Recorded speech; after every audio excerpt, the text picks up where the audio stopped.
ಜೈ ಶ್ರೀರಾಮ್, ಜೈ ಆಂಜನೇಯ. ಎಲ್ರಿಗೂ ನಮಸ್ಕಾರ. ಇಂದಿನ ಸಂಚಿಕೆಗೆ ನಿಮ್ಮೆಲ್ಲರಿಗೂ ಪ್ರೀತಿಯ ಆತ್ಮೀಯ ಸ್ವಾಗತ. ನಾನು ನಿಮ್ಮ ಮೀನಾಕ್ಷಿ ಟಿ. ಹಿಂದಿನ ಸಂಚಿಕೆಯಲ್ಲಿ ಈ ಭಗೀರಥ ಯಾರು ಅನ್ನೋದ್ರ ಬಗ್ಗೆ ಹೇಳ್ತೀನಿ ಅಂತ ಹೇಳಿದ್ದೆ. ಈ ಭಗೀರಥ ಯಾರು ಅಂದರೆ ದಿಲೀಪನ ಮಗನೇ ಭಗೀರಥ. ಭಗೀರಥನು ಹೇಗಾದರೂ ಸರಿ ಗಂಗೆಯನ್ನ ಪಾತಾಳ ಲೋಕಕ್ಕೆ ಕರೆದುಕೊಂಡು ಹೋಗಲೇಬೇಕು ಅಂತ ಸಂಕಲ್ಪ ಮಾಡ್ತಾನೆ. ತನ್ನ ಮುತ್ತಾತಂದಿರಿಗೆ ಸದ್ಗತಿ ದೊರಕಿಸುವ ತನಕ ಬೇರೆ ಯಾವ ವಿಚಾರಕ್ಕೂ ಕೂಡ ಗಮನ ಹರಿಸದಿರಲು ಅವನು ನಿಶ್ಚಯಿಸಿದ. ತನ್ನ ರಾಜ್ಯವನ್ನ ಮಂತ್ರಿಗಳ ಮೇಲ್ವಿಚಾರಣೆಗೆ ಒಳಪಡಿಸಿ ಗೋಕರ್ಣ ಕ್ಷೇತ್ರಕ್ಕೆ ಹೋದ. ಅಲ್ಲಿ ಕಠೋರವಾದ ತಪಸ್ಸಿಗೆ ತೊಡಗಿದ. ಅವನ ತಪಸ್ಸಿಗೆ ಮೆಚ್ಚಿ ಬ್ರಹ್ಮದೇವರು ಪ್ರತ್ಯಕ್ಷರಾದರು. ಭಗೀರಥ, ನಿನ್ನ ತಪಸ್ಸಿಗೆ ಮೆಚ್ಚಿದೆ. ನಿನ್ನ ಅಪೇಕ್ಷೆಯಂತೆ ಗಂಗೆಯನ್ನು ನಾನು ಪಾತಾಳ ಲೋಕಕ್ಕೆ ಕಳುಹಿಸಲು ಸಿದ್ಧನಿದ್ದೇನೆ.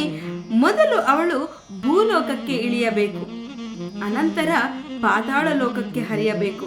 ಆದರೆ ಸ್ವರ್ಗಲೋಕದಿಂದ ಅವಳು ಕೆಳಗೆ ಧುಮುಕಿದರೆ ಅವಳ ರಭಸಕ್ಕೆ ಇಡೀ ಭೂಲೋಕವೇ ಕೊಚ್ಚಿ ಹೋಗುತ್ತದೆ. ಆದ್ದರಿಂದ ಅವಳನ್ನು ತಡೆದು ಕೆಳಗೆ ಇಳಿಸಿಕೊಳ್ಳುವವರು ಬೇಕು. ಆ ಕೆಲಸ ಮಾಡಲು ಶಿವನೊಬ್ಬನೇ ಸಮರ್ಥ. ನೀನು ಶಿವನನ್ನ ಮೆಚ್ಚಿಸಿ ಅವನನ್ನ ಈ ಕಾರ್ಯಕ್ಕೆ ಒಪ್ಪಿಸು ಎಂದರು.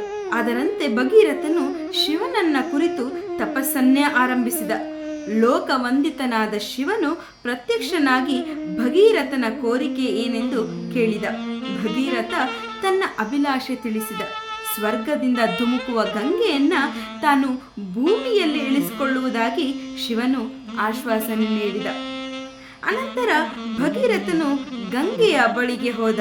ಸ್ವರ್ಗ ಲೋಕದಿಂದ ಭೂಲೋಕಕ್ಕೆ ಬಂದು ಅಲ್ಲಿಂದ ಪಾತಾಳಕ್ಕೆ ಹರಿದು ತನ್ನ ಮುತ್ತಾತಂದಿರಿಗೆ ಸದ್ಗತಿ ದೊರಕಿಸಿಕೊಡುವಂತೆ ಪ್ರಾರ್ಥಿಸಿದ. ಗಂಗೆಯು ಅದಕ್ಕೆ ಒಪ್ಪಿಕೊಂಡು ಭೂಲೋಕಕ್ಕೆ ಧುಮುಕಲು ಸಿದ್ಧಳಾದಳು. ಅವಳ ರಭಸದಿಂದ ಭೂಲೋಕವೇ ಕೊಚ್ಚಿ ಹೋಗದಂತೆ ಅವಳನ್ನು ನಿಯಂತ್ರಿಸಲು ಶಿವನು ಹಿಮವತ್ ಪರ್ವತದಲ್ಲಿ ನಿಂತ. ಈ ಅಪೂರ್ವವಾದ ದೃಶ್ಯವನ್ನ ನೋಡಲು ಆಕಾಶದ ತುಂಬ ದೇವತೆಗಳು ನೆರೆದರು.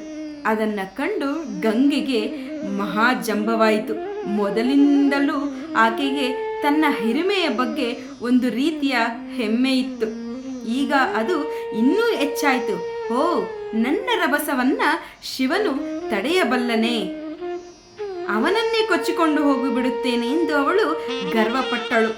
ಶಿವನಿಗೂ ಅವಳ ಜಂಬ ತಿಳಿಯಿತು. ಅವಳ ಗರ್ವವನ್ನಿಳಿಸಬೇಕು ಎಂದುಕೊಂಡ. ತನ್ನ ಜಟೆಯನ್ನು ಬಿಚ್ಚಿ ವಿಶಾಲವಾಗಿ ಹರವಿದ. ಗಂಗೆಯು ರುದ್ರನ ಪವಿತ್ರವಾದ ಶಿರಸ್ಸಿನ ಮೇಲೆ ಬಹಳ ರಭಸದಿಂದ ಧುಮುಕಿದಳು. ಆದರೆ ಶಿವನ ಜಟೆಯು ಹಿಮಾಲಯದ ಗರ್ಭದಲ್ಲಿರುವ ವಿಶಾಲವಾದ ಗುಹೆಗಳಂತೆ ಹರವಾಗಿತ್ತು. ಗಂಗೆಯು ಶಿವನ ಆ ಜಟಾಮಂಡಲದ ಮಧ್ಯೆ ಸಿಕ್ಕಿಕೊಂಡು ಬಿಟ್ಟಳು. ಎಷ್ಟು ಪ್ರಯತ್ನ ಪಟ್ಟರೂ ಅವಳಿಗೆ ಅಲ್ಲಿಂದ ಮಿಸುಕಾಡಲು ಆಗಲಿಲ್ಲ. ಆಗ ಅವಳ ಹೆಮ್ಮೆ ಮುರಿಯಿತು. ಗಂಗೆಯನ್ನು ತಲೆಯಲ್ಲಿ ಧರಿಸಿದ್ದರಿಂದ ಶಿವನು ಗಂಗಾಧರನಾದ. ಈ ಭಗೀರಥನು ಗಂಗೆಯನ್ನ ಪಾತಾಳ ಲೋಕಕ್ಕೆ ಕರೆದುಕೊಂಡು ಹೋಗಬೇಕು ಅಂತ ನಿಶ್ಚಯಿಸಿರ್ತಾನೆ. ಆದರೆ ಈಗ ಗಂಗೆ ಶಿವನ ಒಂದು ಜಟೆಯಲ್ಲಿ ಸಿಕ್ಕಾಕೊಂಡಿದ್ದಾಳೆ. ಈ ಕತೆ ಏನಾಗುತ್ತೆ ಅನ್ನೋದ್ರ ಬಗ್ಗೆ ನಾನು ಮುಂದಿನ ಸಂಚಿಕೆಯಲ್ಲಿ ಹೇಳ್ತೀನಿ. ಈ ಸಂಚಿಕೆಯ ಒಂದು ಸಾರಾಂಶವನ್ನ ನಾನು ನಿಮಗೆ ಹೇಳ್ತೀನಿ. ಈ ಭಗೀರಥ ಯಾರು ಅನ್ನೋದ್ರ ಬಗ್ಗೆ ನಾನು ನಿಮಗೆ ಹೇಳಿದ್ದೆ. ಭಗೀರಥ ಬಂದು ಅಂಶುಮಂತನ ಮಗನಾದ ದಿಲೀಪನ ಮಗನೇ ಭಗೀರಥ. ಭಗೀರಥನು ಹೇಗಾದರೂ ಮಾಡಿ ನಾನು ಗಂಗೆಯನ್ನ ಪಾತಾಳ ಲೋಕಕ್ಕೆ ಕರೆದುಕೊಂಡು ಬರಬೇಕು ಅಂತ ನಿಶ್ಚಯಿಸಿ ತನ್ನ ಮುತ್ತಾತಂದರಿಗೆ ಸದ್ಗತಿಯನ್ನು ದೊರಕಿಸಿಕೊಡ್ಬೇಕು ಅಂತ ಹೇಳಿ ಅಲ್ಲಿವರೆಗೂ ನಾನು ಯಾವುದೇ ರೀತಿ ಬೇರೆ ವಿಚಾರಗಳಿಗೆ ಗಮನ ಕೊಡಬಾರ್ದು ಅಂತ ನಿಶ್ಚಯಿಸ್ತಾನೆ. ಅವನು ರಾಜ್ಯವನ್ನ ತನ್ನ ಮಂತ್ರಿಗಳ ಮೇಲ್ವಿಚಾರಣೆಗೆ ಒಳಪಡಿಸಿ ಗೋಕರ್ಣ ಕ್ಷೇತ್ರಕ್ಕೆ ಹೋಗ್ತಾನೆ. ಅಲ್ಲಿ ಘೋರವಾದ ತಪಸ್ಸನ್ನ ಆಚರಿಸ್ತಾನೆ. ಆಗ ಬ್ರಹ್ಮದೇವರ ಪ್ರತ್ಯಕ್ಷರಾಗಿ ಹೇಳ್ತಾರೆ, ಭಗೀರಥ, ನಿನ್ನ ತಪಸ್ಸಿಗೆ ನಾನು ಮೆಚ್ಚಿದ್ದೇನೆ. ನಿನ್ನ ಅಪೇಕ್ಷೆಯಂತೆ ಗಂಗೆಯನ್ನ ಪಾತಾಳ ಲೋಕಕ್ಕೆ ಕಳುಹಿಸಲು ನಾನು ಸಿದ್ಧನಿದ್ದೇನೆ. ಆದರೆ ಮೊದಲು ಅವಳು ಭೂಲೋಕಕ್ಕೆ ಇಳಿಯಬೇಕು, ಅದಾದ ನಂತರ ಪಾತಾಳಕ್ಕೆ ಇಳಿಯಬೇಕು. ಒಂದು ವೇಳೆ ನೇರವಾಗಿ ಭೂಲೋಕಕ್ಕೆ ಏನಾದರೂ ಧುಮುಕಿದರೆ ಇಡೀ ಭೂಮಂಡಲವೇ ಕೊಚ್ಚಿ ಹೋಗುತ್ತದೆ. ಅದಕ್ಕೋಸ್ಕರ ನೀನು ಅವಳನ್ನ ಮೊದಲು ಭೂಲೋಕಕ್ಕೆ ಇಳಿಸುವವರು ಯಾರು ಅಂತ ಇದು ಮಾಡಬೇಕು, ಅಂದರೆ ತೀರ್ಮಾನ ಮಾಡಬೇಕು. ಅದಕ್ಕೆ ಶಿವನೊಬ್ಬನೇ ಸಮರ್ಥ. ನೀನು ಮೊದಲು ಶಿವನನ್ನ ಮೆಚ್ಚಿಸಿ ಈ ಕೆಲಸವನ್ನ ಮಾಡಲು ಒಪ್ಪಿಸು ಅಂತ ಅಂದಾಗ ಈ ಭಗೀರಥನು ಮತ್ತೊಮ್ಮೆ ಘೋರವಾದ ತಪಸ್ಸಿಗೆ ಕುಳಿತುಕೊಳ್ತಾನೆ. ಆಗ ಶಿವನೂ ಕೂಡ ಪ್ರತ್ಯಕ್ಷನಾಗಿ ಭಗೀರಥನ ಕೋರಿಕೆ ಏನು ಅಂತ ಕೇಳಿದಾಗ ಭಗೀರಥ ಹೇಳ್ತಾನೆ ನಡೆದ ಕಥೆಯನ್ನೆಲ್ಲ. ಆಗ ಶಿವನು ಕೂಡ ಗಂಗೆಯನ್ನ ಸ್ವರ್ಗದಿಂದ ಇಳಿಸಿ ಭೂಲೋಕದಿಂದ ಪಾತಾಳಕ್ಕೆ ಕಳುಹಿಸುವ ಒಂದು ಪ್ರಯತ್ನವನ್ನ ನಾನು ಕೂಡ ಮಾಡ್ತೇನೆ ಅಂತ ಶಿವನು ಕೂಡ ಆಶ್ವಾಸನೆ ನೀಡ್ತಾನೆ. ಅನಂತರ ಭಗೀರಥನು ಗಂಗೆಯ ಬಳಿಗೆ ಹೋಗ್ತಾನೆ. ಸ್ವರ್ಗ ಲೋಕದಿಂದ ಭೂಲೋಕಕ್ಕೆ ಬಂದು ಅಲ್ಲಿಂದ ಪಾತಾಳ ಲೋಕಕ್ಕೆ ಬಂದು ನನ್ನ ಮುತ್ತಾತಂದರಿಗೆ ಸದ್ಗತಿಯನ್ನು ದೊರಕಿಸಿಕೊಡುವಂತೆ ಪ್ರಾರ್ಥನೆ ಮಾಡ್ತಾನೆ. ಗಂಗೆಗೂ ಕೂಡ ಆನಂದವಾಗಿ ಖುಷಿಯಿಂದ ಒಪ್ಪಿಕೊಂಡು ನಾನು ಭೂಲೋಕಕ್ಕೆ ಧುಮುಕಲು ಸಿದ್ಧಳಿದ್ದೇನೆ ಅಂತ ಅವಳು ಸಿದ್ಧಳಾಗ್ತಾಳೆ. ಆಗ ಅವಳ ರಭಸದಿಂದ ಭೂಲೋಕವೇ ಕೊಚ್ಚಿ ಹೋಗದಂತೆ ಶಿವನು ಅವಳನ್ನ ನಿಯಂತ್ರಿಸೋದಿಕ್ಕೆ ಪ್ರಯತ್ನ ಪಡ್ತಾನೆ. ತನ್ನ ಈ ಗಂಗೆಯನ್ನ ತಡೆಯೋದಿಕ್ಕೋಸ್ಕರ ಹಿಮವತ್ ಪರ್ವತದಲ್ಲಿ ಶಿವನು ನಿಂತ್ಕೊಂತಾನೆ. ಈ ದೃಶ್ಯವನ್ನ ನೋಡಲು ಇಡೀ ಆಕಾಶದಲ್ಲಿ ದೇವತೆಗಳೆಲ್ಲ ಬರ್ತಾರೆ. ಅದನ್ನ ಕಂಡ ಗಂಗೆಗೆ ಮಹಾಜಂಬ ಉಂಟಾಗುತ್ತದೆ. ಮೊದಲಿನಿಂದಲೂ ಆಕೆಗೆ ವಿಶೇಷವಾದ ಹೆಮ್ಮೆ, ಯಾಕಂದರೆ ತನ್ನ ಹಿರಿಮೆಯ ಬಗ್ಗೆ ಒಂದು ರೀತಿಯ ಹೆಮ್ಮೆ ಇರುತ್ತೆ. ಆಗ ದೇವತೆಗಳೆಲ್ಲ ಯಾವಾಗ ಬಂದ್ರು ಆವಾಗ ಇನ್ನೂ ಜಂಬ ಜಾಸ್ತಿ ಆಗುತ್ತದೆ.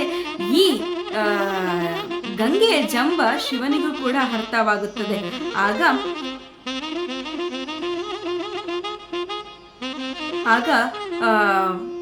ಶಿವನು ನಿಂತಿರೋದನ್ನ ಗಂಗೆ ನೋಡಿ, ಹೋ ನನ್ನ ರಭಸವನ್ನು ನೀನು ತಡಿತೀಯ, ಶಿವನು ತಡೆಯಬಲ್ಲನೆ, ನಾನು ಶಿವನನ್ನೇ ಕೊಚ್ಕೊಂಡು ಹೋಗ್ತೀನಿ ಅಂತ ಹೇಳ್ತಾಳೆ. ಆಗ ಇದನ್ನ ಕಂಡ ಶಿವನು ತನ್ನ ಜಟೆಯನ್ನ ಬಿಚ್ಚಿ ನಿಲ್ತಾನೆ. ಗಂಗೆ ನೇರವಾಗಿ ಭೂಲೋಕಕ್ಕೆ ಇಳಿಬೇಕು, ಧುಮುಕಬೇಕು ಅಂತ ಧುಮುಕಿದಾಗ ತನ್ನ ಈ ಶಿವನ ಜಟೆಯಲ್ಲಿ ಬಂದಿಯಾಗ್ತಾಳೆ. ಈ ಗಂಗೆಯ ಗರ್ವವು ಕೂಡ ಕಮ್ಮಿ ಆಗುತ್ತದೆ, ಜಂಬ ಕೂಡ ಇಳಿಯಿತು. ಈ ಜಟೆಯನ್ನ ಬಿಚ್ಚಿ ವಿಶಾಲವಾಗಿ ಹರವಿದ್ರಿಂದ ಅದರಲ್ಲಿ ಬಂದಿಯಾಗಿರ್ತಾಳೆ. ಈ ಗಂಗೆಯು ರುದ್ರನ ಪವಿತ್ರವಾದ ಶಿರಸ್ಸಿನ ಮೇಲೆ ಬಹಳ ರಭಸದಿಂದ ಧುಮುಕಿದಾಗ ಶಿವನ ಜಟೆಯು ಹಿಮಾಲಯದ ಗರ್ಭದಲ್ಲಿರುವ ವಿಶಾಲವಾದ ಗುಹೆಗಳಂತೆ ಹಗುರವಾಗಿತ್ತಂತೆ. ಗಂಗೆಯು ಶಿವನ ಜಟೆಯ ಮೇಲೆ ಬಿದ್ದಾಗ ಅದರ ಮಧ್ಯೆ ಸಿಕ್ಕಾಕೊಂಡು ಎಷ್ಟು ಪ್ರಯತ್ನ ಪಟ್ಟರೂ ಅಲ್ಲಿಂದ ಮಿಸ್ಕಾಡೋದಿಕ್ಕೆ ಆಗೋದಿಲ್ಲ. ಆಗ ಅವಳ ಹೆಮ್ಮೆ, ಅವಳ ಗರ್ವ, ಜಂಬ ಎಲ್ಲವೂ ಕೂಡ ಕಮ್ಮಿಯಾಗಿರುತ್ತದೆ. ಗಂಗೆಯನ್ನು ತಲೆಯ ಮೇಲೆ ಧರಿಸಿದ್ದರಿಂದ ಶಿವನು ಗಂಗಾಧರನು ಕೂಡ ಆಗಿರ್ತಾನೆ. ಈ ಶಿವನು ಗಂಗೆಯನ್ನೇನೋ ಜಟೆಯಲ್ಲಿ ಬಂಧಿಸಿದಾನೆ. ಈಗ ಮತ್ತೆ ಭಗೀರಥನಿಗೆ ಚಿಂತೆಯಾಗುತ್ತದೆ. ಆ ಚಿಂತೆ ಏನು? ಮತ್ತೆ ಭಗೀರಥ ಗಂಗೆಯನ್ನ ಭೂಲೋಕದಿಂದ ಪಾತಾಳ ಲೋಕಕ್ಕೆ ಕರೆದುಕೊಂಡು ಹೋಗಿ ತನ್ನ ಮುತ್ತಾತಂದಿರಿಗೆ ಸದ್ಗತಿಯನ್ನು ಕೊಡಿಸ್ತಾನ ಇಲ್ವಾ ಅನ್ನೋದ್ರ ಬಗ್ಗೆ ಮುಂದಿನ ಸಂಚಿಕೆಯಲ್ಲಿ ಸಂಕ್ಷಿಪ್ತವಾಗಿ ನಾನು ನಿಮಗೆ ತಿಳಿಸ್ಕೊಡ್ತೀನಿ. ಇಲ್ಲಿಗೆ ಈ ಸಂಚಿಕೆಯನ್ನ ಮುಕ್ತಾಯ ಮಾಡ್ತಾ ಇದ್ದೀನಿ. ಧನ್ಯವಾದಗಳು. ಜೈ ಶ್ರೀರಾಮ್, ಜೈ ಆಂಜನೇಯ.